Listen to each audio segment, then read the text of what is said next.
What is the smallest lie you've ever told which had the biggest consequences? Once, when I was around 6 or 7, my mom brought home some chocolate and gave some to me. I stole the bar that she had saved for my stepdad. She asked me what happened to it. I blamed Duncan, our dog, knowing that he often eats things off the counter. I didn't know at the time that chocolate was toxic for dogs. My mom goes terribly pale, rushes Duncan to the vet. I felt terrible about this, as I thought it was, because he stole the chocolate and was some form of punishment. The next day, she brings home more chocolate. Nobody told me that it was for Duncan's own good that he was taken to the vet. So, feeling bad for doing this to Duncan, I give him my chocolate this time, thinking he deserved it. Later that night, my mom told me how bad chocolate is for Duncan, so I decided to tell the full truth. So another late-night trip to the vet. Now the twist is that the very expensive vet's trips cost a lot of money, which prompted my mom to take a look at our expenses. She found that the then stepdad was hiding an affair and then got a divorce. I told my girlfriend I was dying. She won't let me break up with her. I found out the devastating news last week, though. It's only just hitting me now. I won't see 30. After a barrage of tests and specialists, my doctor gave me the terminal diagnosis that my recurring pain and sickness were caused by advanced pancreatic cancer. There's no cure, no magical surgery or groundbreaking drug to save me. No treatment can do more than try to make me comfortable, as the cancer slowly and painfully takes over my body in the next couple of years. 95% of people diagnosed with it died in about 3 years. So that's what I'm working with right now. I've been with my girlfriend for 3 years now, and she's the absolute love of my life, always loyal and there for me. I've been in and out of the hospital many times over the course of our relationship, mostly due to me racing dirt bikes. The most serious incident was a stab wound, and I remember how scared and screaming she got, even though I just needed stitches and got to go home the next day. This is not something where I can just go home the next day and brush it off, but this diagnosis isn't something either of us can power through together. This cancer will unalive me. There's no changing or avoiding that horrible fact. I've considered making the impossibly hard decision to break up with her, as much as it crushes my already broken heart. I know she deserves the chance to move on.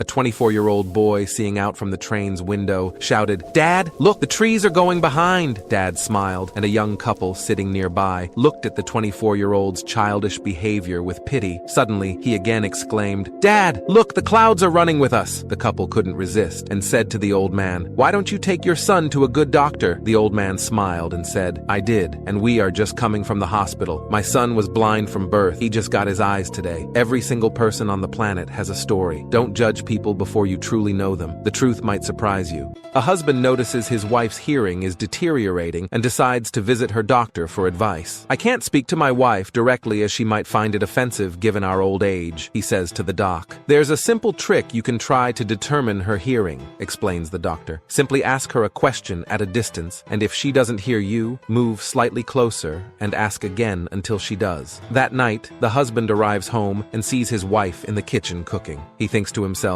"What a perfect opportunity to test her hearing." He stands in the doorway of the kitchen and promptly asks, "What's for dinner, honey?" No answer. He moves closer. "What's for dinner, honey?" Still no answer. He moves even closer. "What's for dinner, honey?" Still his wife doesn't answer. He now sees how serious her hearing problem is. At this point, he is stood right next to his wife. "What's for dinner, honey?" "For the 4th fucking time, we're having chicken." What innocent question that someone asked you crushed you a little? When I was 13, my mom got a divorce from a man who I can only refer to as a step monster. I worked all summer to save up money since we didn't have a lot, and I was worried we wouldn't have enough to pay the bills. I ended up having a few dollars left over and wanted to buy my mom a gift, and she mentioned she needed a new watch for her birthday. I went to the jeweler and got a $100 Gold Citizen Evo Drive watch. It was functional, and it looked really nice. When I gave it to her, her first response was, "Thanks, honey. Did it come in silver?" I was crushed. Insult to injury. She started dating a guy around the same time, and he bought her a crappy silver watch. She ended up wearing his over mine 18 years later, and it still hurts when I think about it.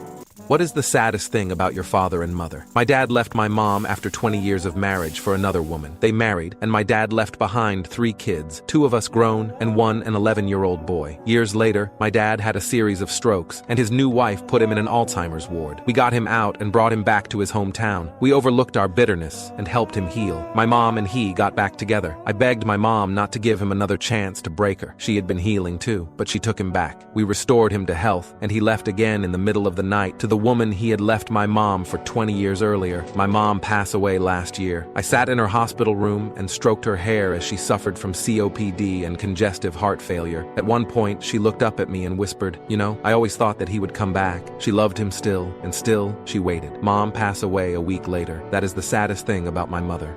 My son unknowingly saved me from ending my life last night. I was about to do it, and it would have been the biggest mistake. My wife died a few months ago, and thinking that this was going to be my first holiday without her, well, I got drunk. Really, really drunk. And all I'm thinking about is I want to go with her. I couldn't stop crying, and I was gonna do it. My son called me. He had just finished decorating his apartment and wanted to say hi. It made me smile. He had no idea what I was in the middle of, and just casually talked to me about having to sweep up the floor after he dropped and broke a glass ornament. I was so desperate not to get off the phone with him, asked him to tell me about his day. Meanwhile, I'm there trying not to let him hear me cry. We talked for over an hour, then he invited me to come spend Christmas Eve with him. When I got off the phone, I f***ing lost it. I couldn't do it anymore. Right now that I'm more sober, it hit me how big of a mistake I almost committed. I was about to leave my son without another parent. He just lost his mom, and I was about to take away his dad too. He's 19 and out, building his own life, but still, I couldn't believe I was about to leave him alone in this world. He saved my life. How long does it take?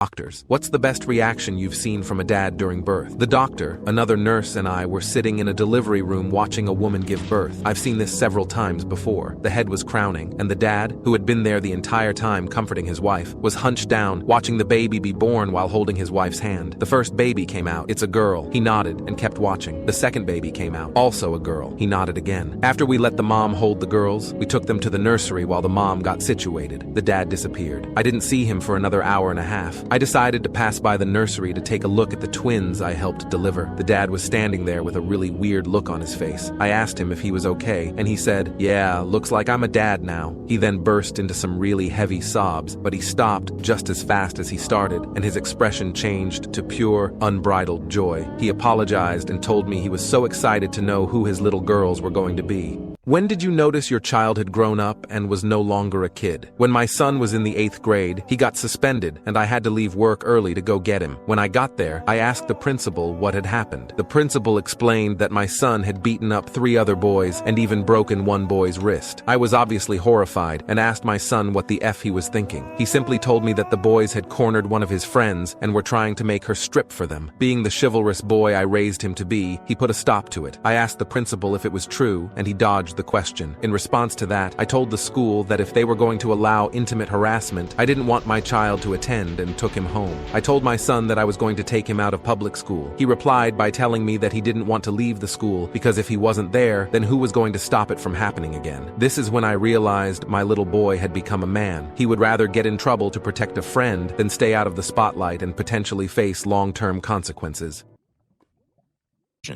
Thanks for watching. Don't forget to subscribe.